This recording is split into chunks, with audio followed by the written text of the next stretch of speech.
78, 79, 80. ఈ హైదర్ షా కోట్, రామ్దోగూడ, బండ్లగూడ జాగీర్, టీపు ఖాన్ రైజ్, లంగర్ హౌస్, ఈ ఏరియాలన్నిటి చుట్టుకుంటూ నేను నడుచుకుంటూ గోల్కొండ హై స్కూల్లో తెలుగు మీడియము 7th స్టాండర్డ్ నుంచి 10th స్టాండర్డ్ చదువుకున్నవాడిని. నా వయసు ఇప్పుడు 65 ఇయర్స్. ప్రతిదీ కూడా నేను మూసీని చాలా దగ్గర నుంచి చూసిన వాడిని. నా ఫ్రెండ్స్ అందరూ ప్రాపర్గా, నా క్లాస్మేట్స్ అందరూ కూడా హైదర్ షా కోట్కి సంబంధించిన వాళ్ళు, ఇదే విలేజ్కి సంబంధించిన వాళ్ళు. నాతో పాటు 5గురు. మేమంతా శనివారం కానీ సండే కానీ హాలిడేస్ ఉన్నప్పుడు అంతా మామూలుగా చడ్డీలు వేసుకుని తిరిగేవాళ్ళం. ఆ రోజుల్లో 7th స్టాండర్డ్, 8th స్టాండర్డ్ మేమందరం కలిసి మూసీలో కూర్చొని చేపలు పట్టేవాళ్ళం. జనరల్గా మూసీ రివర్లో వాటర్ ఎప్పుడు వచ్చేది అంటే, జనరల్గా వాటర్ వర్షాకాలం స్టార్ట్ అయినప్పుడు ఆ మూమెంట్లోనే వర్షం వచ్చేది. వర్షంతో పాటు మనకి గండిపేటలో ఉన్న 15 గేట్లు ఏవైతే ఉన్నాయో, టైం టు టైం దానికి మినిట్ టు మినిట్ వాళ్ళు వాచ్ చేసుకుంటూ, ఒక గేట్ వదలాలా, 2 గేట్లు వదలాలా, పైనుంచి మన వికారాబాద్ నుంచి, చెవెళ్ళ నుంచి, తాండూరు నుంచి ఏమైతే వాటర్ ఫ్లో వస్తుందో దాన్ని బట్టి అప్పర్ స్ట్రీమ్ నుంచి లో స్ట్రీమ్కి వచ్చే టయానికి వాళ్ళు గేట్ వైజ్గా ఓపెన్ చేసుకుంటూ వచ్చేవాళ్ళు. అలా మనకి ఏ రోజు కూడా మనకి ఏదో ఫ్లడ్గా వచ్చేసి కాలనీలు మునిగిపోయినట్టు కానీ ఎక్కడ బాగా తెలిసినంత వరకు నేను చూసిన దాఖలాలు ఎక్కడ లేవు. ఆ తర్వాత మేము కంటిన్యూగా అక్కడ మేము ఈ థర్మాకోల్ తెడ్లు వేసుకుని మూసీలో మేము తిరిగేవాళ్ళం వాటర్లో. అప్పటి నుంచి మేము చూసాం. తర్వాత కూడా 77 నుంచి 80 వరకు కూడా ఈ మూసీని క్లీన్ చేయడం కానీ అలాంటిది ఏమీ కూడా అసలు ఎక్కడ ప్రస్తావన వచ్చేది కూడా కాదు. మామూలుగా నీళ్లు చాలా క్లీన్గా ఉండేవి. అంటే ఒకటి, జనవాసం పెరిగే కొద్దీ దాంట్లో కొద్దిగా మనకి డ్రైనేజ్ లైన్ కలిగిపోవడం, దానివల్ల మనకి కలుషితం అయిపోవడం వల్ల మనకి వాటర్ కొద్దిగా డిఫరెంట్గా అయిపోయి. ఎందుకంటే ప్రతి శనివారం ఆదివారాలు వచ్చి చేపల వాళ్ళు వచ్చి చేపలు కూడా పట్టుకొని వెళ్ళేవాళ్ళు. పర్టికులర్గా రెయినీ సీజన్లో అయితే మనకి చాలా చేపలు వచ్చేవి. అలాంటి టైంలో మేము మూసీ గట్టు మీద కూర్చుని నేను ఆలోచించుకునేవాడిని, ఇంత మంచి ఆహ్లాదమైన ప్లేసు, ఇక్కడ నెమలు తిరుగుతున్నాయి, ప్రతి చెట్లు, ప్రతి చిన్న చిన్న చెట్టు మనకు ఔషధ భరితమైన చెట్లు దాన్ని బట్టి ఉండేవి అని అనుకునేవాడు. At the time of I'm 14 years. So అప్పుడు అనుకునేవాడిని, ఒకవేళ మనం ఇక్కడ మనం కనుక ఉండగలిగితే, ఒక ఇల్లు కట్టుకోగలిగితే ఎలాగుండేది అనేది నాకు అప్పుడే మైండ్లో స్టార్ట్ అయింది. ఇక్కడ ఉంటే ఎలా ఉండేది, ఇంత మంచి ఆహ్లాదమైన ప్లేసు, ప్రతిదీ ఉన్నాయి మనకి ఇక్కడ. అప్పటికి అక్కడంతా అగ్రికల్చర్ ల్యాండ్ అండి, అంతా కూడా మూసి వాటర్ని బట్టి వాళ్ళు అక్కడ తెడ్డుతో ద్వారా నీళ్లు తీసుకొచ్చి అంతా వరి పండించేవాళ్ళు. టీపు ఖాన్ రీచ్ దగ్గర నుంచి గండిపేట విలేజ్ వరకు కూడా. అలాంటి మూమెంట్ జరుగుతూ నిదానంగా నేను నా లైఫ్ స్టైల్ చేంజెస్ రావడం వల్ల బహుశా నా కళ నెలవేరింది అనుకున్నాను. ఇవాళ అదే టైంలో నేను ఎక్కడైతే కూర్చొని నేను చేపలు పట్టుకుంటా కూర్చునేవాడినో అదే ప్లేస్లో నేను ఇల్లు కట్టుకున్నాను ఈరోజు. ఆ రోజు ఎలా తదాస్త దేవతలు తదాస్తు అన్నారో ఏమో తెలియదు, కానీ అదే టైంలో అదే ప్లేస్లో ఎక్కడైతే నేను కూర్చొని గట్టు మీద కూర్చొని ఎక్కడైతే చేపలు పట్టుకుంటా కూర్చొని వాళ్ళు మా ఫ్రెండ్స్ అంతా కలుసుకొని.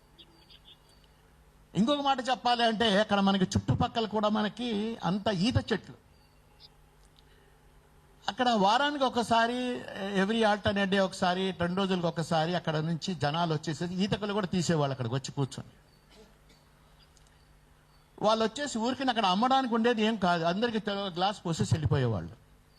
అంటే నేను ఎందుకు చెప్తున్నానంటే, అలాంటి మంచి ఆహ్లాదమైన ప్లేసు ఇంత చక్కగా అందరూ వచ్చి అక్కడ ఒక చెట్లలో మనకి పిచ్చుకలు కానీ లేకపోతే పక్షులు కానీ వచ్చేసి ఎక్కడ పడితే అక్కడ చెట్ల మీద గూళ్ళు పెట్టుకొని హ్యాపీగా ఉండే పరిస్థితుల్లో మనమైతే ఒక మనిషి బతుకుతున్నాము, మనిషి జన్మ ఎత్తున్నాం కాబట్టి అక్కడికి వచ్చాం కాబట్టి నిజంగా అక్కడికి వచ్చి మనం ఒక ఇల్లు కట్టుకున్నాము. I'm great thankful to God. ఇవాళ అవే కళలు చెదిరిపోతున్నాయి కళ్ళ ముందు అంటే దానికి వేరేగా ఏం అర్థం చేసుకోవాలి? ఇది ఇప్పటిది మేడం చెప్పారు 30 years మూసీది అని చెప్పేసి. నాకు తెలిసినంత వరకు 50 years, 2026 నడుస్తుంది. రేపు 27 వస్తే 50 years అయిపోతుందండి మూసీ గురించి. అప్పుడు ఎవరేం పట్టించుకోలేదు. దీనికంటే పెద్ద పెద్ద పార్టీలు వచ్చాయి, అన్ని పార్టీలు వచ్చారు, రాజకీయం చేశారు, అందరూ వచ్చారు, గవర్నమెంట్ ఫార్ములు చేశారు, అని చేశారు. కానీ ఇప్పుడు ఎందుకు దాన్ని ఈ రకంగా జనాల్ని బాధ పెట్టడం? ప్రతిసారి అది గుడ్డోని నమ్ముకున్నట్టు రాళ్ళు విసరడం. ఏ రాయి తగులుతుంది? గుడ్డోడికి చేతుల్లో రాళ్ళు పెడితే చూస్తూ ఉంటాడు, ఎక్కడికి పోతుంది తెలియదు, ఎక్కడైనా తగులుతున్నది అనేది ఆయనకు ఒక డౌట్. సో ఈ రకంగా మనకి 2 సంవత్సరాల నుంచి బాధ పెట్టడం. సరే, పోనీ అక్కడికి ఇల్లు వచ్చి కట్టుకున్నావా అంటే ఆ స్తోమత లేని వాళ్ళం, మిడిల్ క్లాసు, ఏదో కష్టపడ్డాం, బ్యాంక్ లోన్కి వెళ్ళాం, లోన్ తెచ్చుకున్నాము. అంటే మా స్టేజ్ వాళ్ళు చాలామంది ఉన్నారు ఇక్కడ, బహుశా నేను అనుకుంటున్నాను. తర్వాత సెకండ్ జనరేషన్స్, 2-3 జనరేషన్స్ మారాయి. ఇప్పుడున్న జనరేషన్స్ వాళ్ళందరూ కూడా కష్టపడి, వాళ్ళు ఒక సంతోషం లేకుండా ఒక జాబులు చేసుకుంటూ బ్యాంక్ లోన్లు తెచ్చుకుని కష్టపడి ఈఎంఐలు ఏ రకంగా కడుతున్నారు. కనీసం దాని గురించి ఎవరన్నా గవర్నమెంట్, సరే మనం గవర్నమెంట్కి తప్పు పడడానికి లేదు, పాలసీ మ్యాటర్ అంటారు వాళ్ళు. ఏ గవర్నమెంట్ వస్తే ఆ పాలసీ అడాప్ట్ చేస్తూ ఉంటారు. ఇది ఫ్యాక్ట్గా వచ్చినప్పుడు 2001లో ఒక మాట చెప్పడం మర్చాను. 1976, 1977లో ల్యాండ్ సీలింగ్ యాక్ట్ వచ్చినప్పుడు ఎక్కువగా ఉన్న వాళ్ళందరికీ lands not more than 50 acres of wet land కానీ తరి కానీ అలాంటి ల్యాండ్స్ ఉంటే ఎక్కువ ఉంటే వాళ్ళకి గవర్నమెంట్ సరెండర్ చేయాలి. That land should be surplus land, is declare as a surplus land కింద. అప్పుడు చాలామంది పట్టదారులందరూ కూడా, రైతులంతా కూడా చాలామంది ఏం చేశారంటే ఈ మూసీకి ఆనుకున్న వాటర్ అన్నిటికి కూడా సో అది అలా చేయడం వల్ల శ్రీనగర్లో చాలామంది సర్ప్లస్ ల్యాండ్ కింద డిక్లేర్ చేశారు. సరే, Sairam Nagar colony is the absolutely HMDA approved colony. దాని పక్కన మా అడ్జస్టెంట్ కాలనీ. దీనికి మేము ఎప్పుడైతే వీళ్ళు ల్యాండ్ ప్లాటింగ్ చేసి అమ్మిన తర్వాత గవర్నమెంట్ ఇన్వాల్వ్ అయింది. దాంట్లో ఇన్వాల్వ్ అయిన తర్వాత వాళ్ళు ఏమన్నారంటే ఇది surplus land, government land declare చేశారు కాబట్టి మీరు అందరూ అర్బన్ ల్యాండ్ సేలింగ్ కింద డబ్బులు కట్టాలి అన్నారు. So almost all 114 plots Vishal Nagar కాలనీలో అందరూ కూడా అర్బన్ ల్యాండ్ సీలింగ్కి డబ్బులు కట్టుకొని వాళ్ళ దగ్గర నుంచి ఆర్డర్స్ తీసుకున్నారు. ఆ తర్వాత ఇల్లులు కట్టుకున్న తర్వాత ఏం అబ్జెక్షన్ చేయలేదు. స్టార్టింగ్లో 2001లో పెట్టినప్పుడు at the time of Musi belt, అప్పటికి బఫర్ జోన్ రాలేదు, only 2 meters of green belt area, వాళ్ళు ఇంతనే పెట్టలేదు. తర్వాత 2003లో వచ్చిన తర్వాత దానికి 9 meters చేశారు బఫర్ జోన్. అండ్ అగైన్ 2012లో వచ్చిన తర్వాత దానికి 30 meters చేశారు. 22లో వచ్చిన తర్వాత దానికి 50 meters చేశారు. ఇలా చేసుకుంటూ వెళ్ళిపోయారు. సో ఇవాళ ఉన్న పరిస్థితుల్లో అందరూ ఇంత చక్కగా ఇల్లులు కట్టుకొని ఈఎంఐలు కట్టుకుంటూ వాళ్ళ సంసారాలు వాళ్ళు చేసుకుంటూ వాళ్ళు ఏదో కింద మీద పడుకుంటూ 3 generation 4 generation మారిపోయాయి. సో నేను చెప్పదలుచుంది ఏంటంటే ఇక్కడున్న మీడియా మిత్రులందరికీ కూడా వాళ్ళ ద్వారా మా యొక్క అభ్యర్థన కానివ్వండి, మా యొక్క రిక్వెస్ట్ కానివ్వండి, దాన్ని గవర్నమెంట్ వరకు సారథిగా మీరు వహించి పంపిస్తారని ఆశిస్తూ నాకు ఈ టైం ఇచ్చినందుకు thank you so much.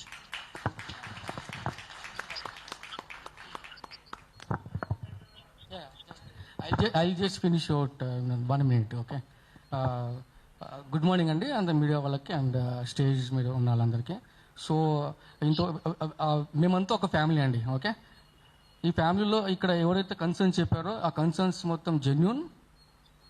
We are and transparent communicating to each and every one, okay? నేను ఇక్కడ సింపుల్ ఒక 3 questions వేద్దాం అనుకుంటున్నాను, అది మీడియా మిత్రులకి and even the government, okay? So we are losing our dreams. First point వచ్చేసి we are losing our dreams.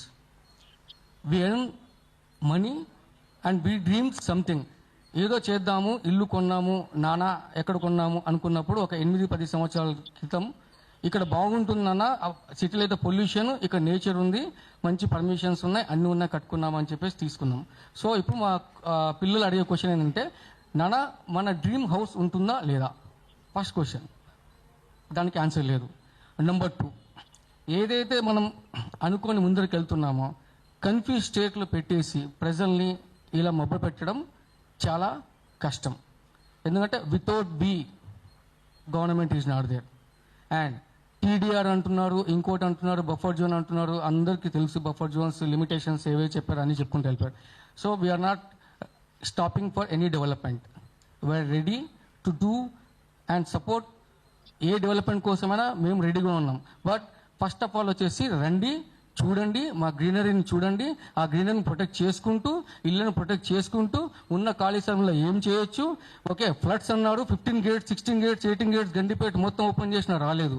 So ఇంత రాకున్నా కూడా ఇంత సేఫ్టీగా ఉన్న దగ్గర ఎవరికి ఇంపాక్ట్ లేకుండా ఏం చేయొచ్చో ఒకసారి మాతో కూడా డిస్కస్ చేయండి. మేము అందరం ఉంటాము. మేము మీకన్నా ది బెస్ట్ డిపిఆర్ ప్లాన్ ఇచ్చేయడానికి కూడా రెడీగా ఉన్నాం. కరెక్టా? We are ready to give the best DPR plan where nobody will hurt, no house will go. Okay, అంత బెటర్ ప్లాన్స్ కూడా మా దగ్గర రెడీ ఉన్నాయి. Please approaches. ఇది ఒక్కటి మీరు మీడియా వాళ్ళందరూ ప్లీజ్ గవర్నమెంట్ తెలియజేసినప్పుడు కూడా ఏది అంటే కవర్ ఎక్కువ చేయకుండా కూడా డెవలప్మెంట్ కోసం వాళ్ళని కన్సల్ట్ చేయండి. వాళ్ళు కూడా మీతో పాటు ఇన్వాల్వ్ అయిపోయి మీతో పాటు కలిసి ది బెస్ట్ కూడా ఇస్తారు. మీరు అనుకున్న డ్రీమ్స్ని, గవర్నమెంట్ అనుకున్న డ్రీమ్స్ని ఇల్లు పోకుండా ఏం పోకుండా కూడా ఫుల్ఫిల్ చేస్తారు ఈ కాలనీ మెంబర్స్ అనేది స్ట్రాంగ్గా చెప్పండి. ఓకేనా? Thank you. This is what. Okay, thanks. Thank you అండి. Sarath Babu garu, Keerthi Richmond villa. Madhu park నుంచి ఎవరైనా వచ్చారండి? మధు పార్క్. నా పేరు శరత్ బాబు అండి. One minute. Sarath Babu, Keerthi Richmond villas అని సన్ సిటీలో ఒక గేటెడ్ కమ్యూనిటీ అనమాట. అయితే నేను శాస్త్రవేత్తని, నా వైఫ్ ఎల్ఐసిలో ఒక ఆఫీసరు. మా దగ్గర ఉన్నటువంటి ఎప్పటి నుంచో ఉన్నటువంటి ప్రాపర్టీస్, 2 ప్రాపర్టీస్ అమ్ముకొని ఎల్ఐసిలో 75 లక్షల లోన్ తీసుకొని ఒక విల్లా చాలా అతి కష్టం మీద, అంటే కీర్తి రిచ్మండ్ విల్లాస్లో పేరుకు తగ్గట్టు చాలా మంది రిచ్ పీపుల్ ఉన్నారనుకోవడం అది చాలా తప్పుడు అభిప్రాయం. నాలాంటి వాళ్ళే ప్రభుత్వ ఉద్యోగస్తులు, సాఫ్ట్వేర్ నుంచి వచ్చిన వాళ్ళు కనీసం 75-80% మంది అందులో నివాసం ఉంటున్నారు. చాలా కష్టపడి వాళ్ళకు ఉన్నటువంటి ఆస్తులు కానీ, వాళ్ళకు ఉన్నటువంటి అనేకమైన అంటే ఎప్పటి నుంచో వస్తున్నటువంటి, నేనైతే ఒక ఫ్లాటు 75 లక్షల లోన్ తీసుకొని కొనుక్కున్నాను. నాలాంటి వాళ్ళు నాతో పాటు ఇంకా 4 వచ్చారు. ఇంకా వెనకాల కూడా ఒకళ్ళిద్దరు ఉన్నారు. మాకు ఆశ్చర్యం ఏంటంటే అన్ని పర్మిషన్స్ ఉన్నాయి. అన్ని 30 మీటర్ల బఫర్ జోన్ కూడా రెస్పెక్ట్ఫుల్గా పర్మిషన్స్ వర్ శాంక్షన్ దెన్. ఓసీస్ ఉన్నాయి, అయినా సరే వాళ్ళు వచ్చి గీతలు గీసిపోయారు. 50 మీటర్లు బఫర్ అంటున్నారు. అంటే actually I don't want to speak much ma'am. Thank you very much for this opportunity. ముఖ్యమంత్రి గారిని అడిగేది ఒక్కటే, మాకు పర్మిషన్లు ఇచ్చారు, మేము పర్మిషన్ తీసుకొని మేము బిల్డర్కి ఇచ్చారు, మేము కొనుక్కున్నాము, ఎటువంటి వైలేషన్స్ లేవు. అలాంటి వైలేషన్స్ లేనటువంటి కమ్యూనిటీస్ దగ్గరికి వచ్చి పేదవాళ్ళు, we are with you all in fact there are colonies. నాకు చాలా హృదయం ద్రవించిపోతా ఉంది వీళ్ళందరి స్టోరీస్ వింటూ ఉంటే. మేము కొంచెం ఎక్కువ డబ్బులు పెట్టి అవి అమ్ముకొని వచ్చి కొనుక్కున్నాం, కానీ it is not that we are all middle class people only. ఇంతమందిని వెదతోటి లండన్లోను, ప్యారిస్లోను మనం చూస్తూ ఉన్నాం. బఫర్ జోన్లు లేవు, ఏం లేవు, బ్యూటిఫుల్గా చేశారు వాళ్ళ ఎంబాంక్మెంట్స్ అన్నీ కూడా. ఎంత బ్యూటిఫుల్గా దే వెంట్ డౌన్ యాక్చువల్లీ. కిందకి వెళ్ళి తవ్వి దాన్ని బ్యూటిఫుల్గా చేసి, మీరు లండన్ సిటీలో చూస్తే థేమ్స్ రివర్ చూస్తే మీకు ఎంత బ్యూటిఫుల్గా అనిపిస్తుంది అంటే, అటువంటి ప్రాజెక్ట్స్ ఎన్నో ప్రపంచవ్యాప్తంగా ఉన్నాయి. ఇదేంటంటే ఇక్కడ పేదవాళ్ళ ఇళ్ళన్నీ మేము దోచేసుకుంటాం. ముఖ్యమంత్రి గారికి ఇదే వార్నింగ్ అనమాట మా సైడ్ నుంచి. ఎట్టి పరిస్థితుల్లో కూడా మా ప్రాపర్టీస్ తీసుకోవడానికి అక్కడ మేము అందరం నిలబెడతాము, మీతో పాటు మేము అందరం ఉంటాం మేడం. రిచ్మండ్ విల్లాస్లో ఎవరు పెద్ద గొప్ప వాళ్ళు, కొంతమంది రిచ్ వాళ్ళు ఉంటే ఉండొచ్చు, but we are not against them. 100% these the properties cannot be taken and we are with you madam. In any further next meetings ఏమన్నా ఉంటే కూడా మమ్మల్ని పిలవాల్సిందిగా. నా పేరు Sarath Babu. You can have my number. Thank you so very much. Thank you అండి. Madhu park నుంచి రండి సార్. మీ పేరు sir?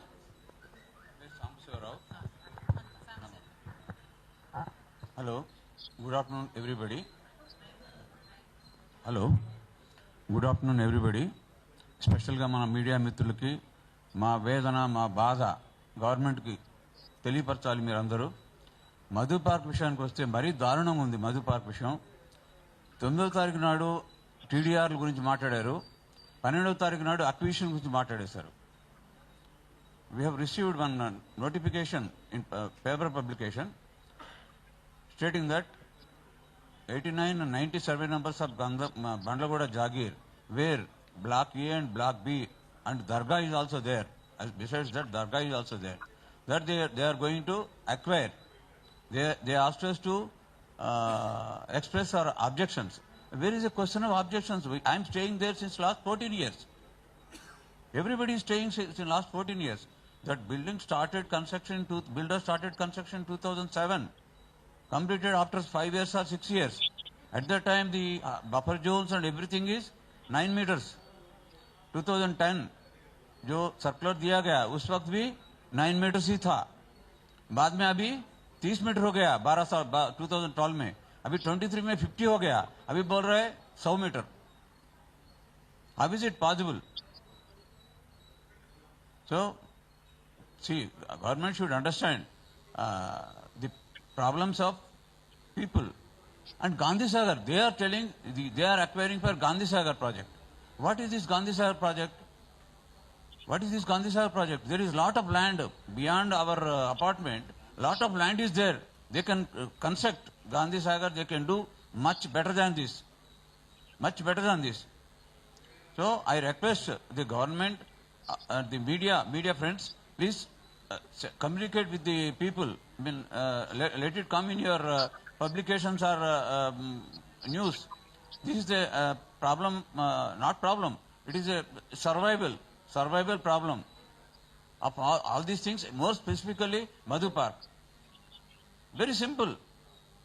There is no question of as far as our property is concerned. There is no buffer zone talk. It is only acquisition for Gandhi Sagar project. अब बोलिए क्या करना है? That's why we are had a general body meetings yesterday. We are consulting advocates also, and our Kamal Naidu and Mrs. Vaishali and all, they are supporting us. So my request to the media friends is, this has to go to the notice of our dear Chief Minister. Thank you very much. Thank you అండి. ఒక్క time లేదండి, ఒక్క చేద్దరు కానీ ఇప్పుడు notifications ఇచ్చారు. 9th ఫిబ్రవరిలో ఇచ్చిన notification 9th ఇచ్చారు, 10th పేపర్లో మనకు వచ్చింది. దాంట్లో మనకి ఇచ్చింది MRDCL వాళ్ళు ఇచ్చిన నోటిఫికేషన్. దాంట్లో TDR అని మెన్షన్ చేశారు. బట్ పర్టికులర్లీ మధు పార్క్ వచ్చిన దాంట్లో మీకు ఇచ్చింది RDO ఇచ్చాడు.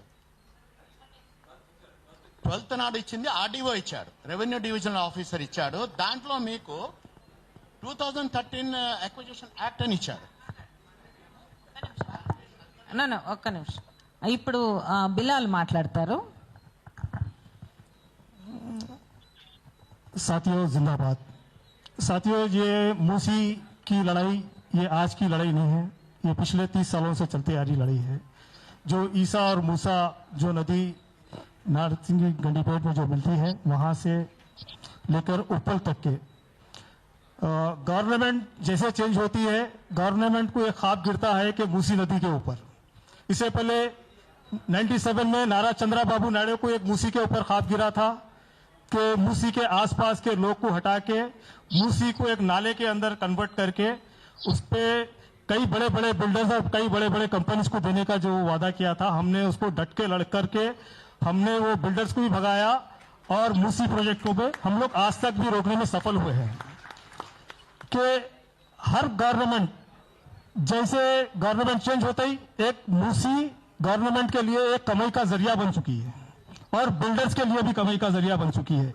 मूसी के आसपास के लोग को मूसी के नाम से निकाल करके किसी और जगह भेज के डरा के वो जमीन गरीबों से लेकर बड़े कंपनीज अडानी अंबानी और ऐसे कई जो कंपनीज वालों को देने की वो लोग जो बात कर रहे हैं, हम ये बिल्कुल इस बात की सरकार को हम फुटकारते हैं और नकारते हैं.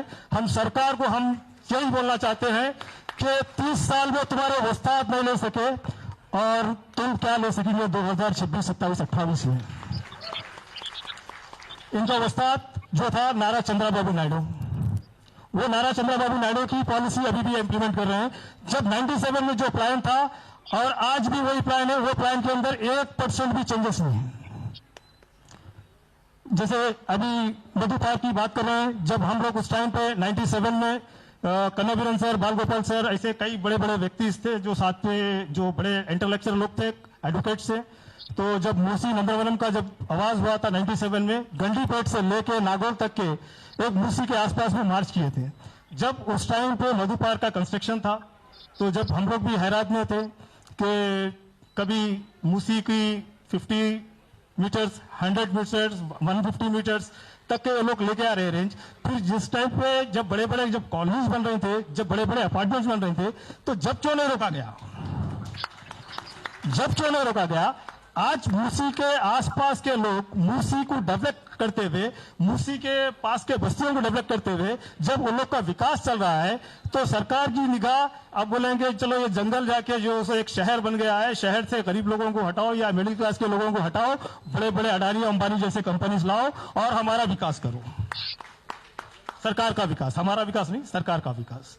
तो हम इस बात को हम हमारी जान देने के लिए तैयार है, मगर सरकार को हमारी एक ही जमीन देने के लिए भी हम तैयार नहीं हैं। और हम सभी मूसी के, चाहे नारसिंगी हो, चाहे उपल नागौर हो, चाहे अनंतगिरी हिंस हो, हम सभी लोग को अखंड उस पर रहना चाहिए फैसले पर कि हम अपनी जान देंगे मगर हमारी एक इंच सरकार को जमीन नहीं देंगे। और हमको ग्राउंड साई के अंदर हमको लड़ने की जरूरत है, हमको सरकार के घर के घेराव करने की जरूरत है, हमको जो मूसी के डिपार्टमेंट्स के आसपास के जो लोग हैं उनके घरों की और उनके ऑफिसों के घेराव करने की जरूरत है, उनको पकड़ के हमको सवाल करने की जरूरत है। ना तो हमको टीडीआर की जरूरत है, ना डीपीआर की जरूरत है, हमको हमारे घर की जरूरत है। अगर मूसी के आसपास के लोग के नाम पे आएंगे, अगर तेलंगाना कांग्रेस गवर्नमेंट से हम अपील करते हैं, अगर आप हमारे लोगों के घर के करीब में आएंगे तो आपके घर से निकलना हम हराम कर देंगे आपका। जैसे रैतुओं का जो, किसानों का जो आंदोलन चला था, उसके बाद नर्मदा बचाओ का जो आंदोलन चला था, जैसे 97 में मूसी बचाओ आंदोलन चला था, उसी तरीके का तेलंगाना जो मुनन जब चला था, उस टाइप का आंदोलन हम मूसी के आसपास के लोग भी ठहर के आपके घर के सामने ठहरेंगे और आपका घर से निकलना मुश्किल कर देंगे। और मैं आप सभी लोग से एक अपील करता हूं कि आप घबराइए मत, डरिए मत। घबराने और डरने से हम बीमार पड़ जाते हैं और सरकार से लड़ नहीं पाते। हमारी सबसे बड़ी कमजोरी यही है कि हमारा घर जा रहा, ठीक है अपना घर जा रहा है, कौन लेगा, कैसे लेगा, इतना आसान है क्या? हमारा जब घर बनाने के लिए जब हमारे को इतना वक्त लगा, हमारी इतनी मेहनत लगी, तो हम इतना आसानी से थोड़ी छोड़ते उसको। चाहे कोई भी किस्म का ऑफिसर आता है तो अपने अपने बस्तियों से अपने अपने पूरे लोग इकट्ठा हो, उसको ना तो सर्वे करने दे, ना तो उसको कोई हमारा कोई डॉक्यूमेंट दे, उसको वहां से हटाने की कोशिश करनी चाहिए। Thank you. John Michael, national alliance of people's movement.